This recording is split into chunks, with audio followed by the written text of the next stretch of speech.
ഇതുപോലത്തെ വീട് വേണ മാമനോട് പറഞ്ഞാൽ മതി ഉണ്ടാക്കി തരൂട്ടാ.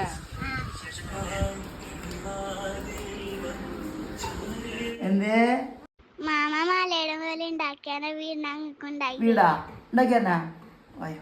കൊച്ചുങ്ങൾ എന്നായാലും ആഗ്രഹം പറഞ്ഞു നമ്മളെ കൊണ്ട് പറ്റുവാന്നെ അതങ്ങ് സാധിച്ചു കൊടുത്തേക്കും. അതെ ഫ്രണ്ട്സ്, പിള്ളേരൊരാഗ്രഹം അങ്ങോട്ട് പറഞ്ഞു. ഒരു മാമൻ എന്നുള്ള നിലയ്ക്ക് അത് സാധിച്ചു കൊടുക്കുക എന്നുള്ളത് എൻ്റെ ഒരു ഉത്തരവാദിത്തമാണ്. അപ്പോൾ എന്ത് ചെയ്തു, നേരെ നമ്മുടെ കാർ പോർച്ചൊക്കെ ഒന്ന് ക്ലീൻ ചെയ്തിട്ട് നമ്മുടെ കയ്യിൽ തന്നെ ടെൻ്റ് ഉണ്ട്. അപ്പോൾ പിന്നെ ആ പ്രശ്നമില്ല, അത് അങ്ങോട്ട് സെറ്റ് ചെയ്ത് കൊടുത്തു. പിള്ളേർ നമ്മൾ പെരുമലയുടെ മുകളിൽ ടെൻ്റ് അടിച്ച് കണ്ടിട്ടാണ് ഇവർ ഈ ഒരു വീട് അവർക്ക് ഉണ്ടാക്കി കൊടുക്കുമെന്ന് പറഞ്ഞത്. നമ്മളതങ്ങോട്ട് സാധിച്ചു കൊടുക്കണ്ടേ? നേരെ ഒന്നും നോക്കിയില്ല, സാധനം സെറ്റ് ചെയ്ത് കൊടുത്തുട്ടാ. പിള്ളേർ മാത്രമല്ല, എൻ്റെ വീട്ടുകാരും തന്നെ ഈ ഒരു ടെൻറ്റ് ഫുള്ള് സെറ്റ് ചെയ്തിട്ട് കണ്ടിട്ടുണ്ടായിരുന്നില്ല. അവരെല്ലാവരും വീഡിയോയിൽ മാത്രമേ കണ്ടിട്ടുള്ളൂ. അപ്പോൾ ഈ ഒരു സെറ്റിങ്ങിൽ അവർക്കും അത് കാണാൻ പറ്റി, കൂടെ നമ്മുടെ പിള്ളേരുടെ ആഗ്രഹം സാധിച്ചു കൊടുക്കാൻ പറ്റി. അപ്പോൾ ഇത് ഒരു വെടിക്ക് 2 പക്ഷി, അതന്നെ പരിപാടി. പിന്നെ ടെൻ്റൊക്കെ ഫുള്ള് സെറ്റ് ചെയ്ത് വന്നു കഴിഞ്ഞപ്പോൾ അമ്മ അതായത് എൻ്റെ അമ്മയും പിള്ളേരും കൂടിയിട്ട് ടെൻറ്റിൻ്റെ ഉള്ളിൽ കടന്ന പരിപാടി കേട്ടത്.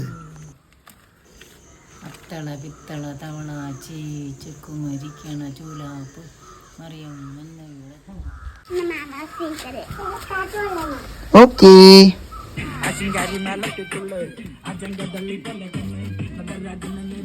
അമ്പടികളെ ഹായ് കാണിച്ചേ, അമ്പടി ഹായ് കാണിച്ചേ. ആദികുട്ടിയെ വീട് ഇഷ്ടമായ? സൂപ്പറല്ലേ? ആ, അമ്പാടിക്ക് ഇഷ്ടമായടാ? സൂപ്പറല്ലേ വീട്?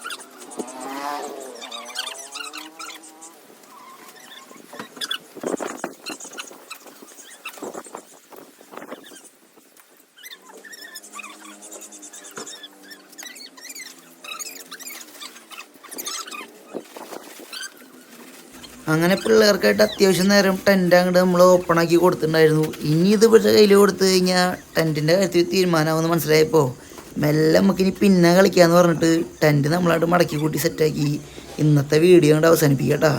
ഇതേപോലത്തെ പുതുപുത്തൻ ബ്ലോഗുകളുമായി നമ്മൾ ഇനിയും വരുന്നതായിരിക്കും. അതുവരെ ഇറ്റ്സ് മീ ശബരിനാഥ് മൺലി സൈനിങ് ഔട്ട്.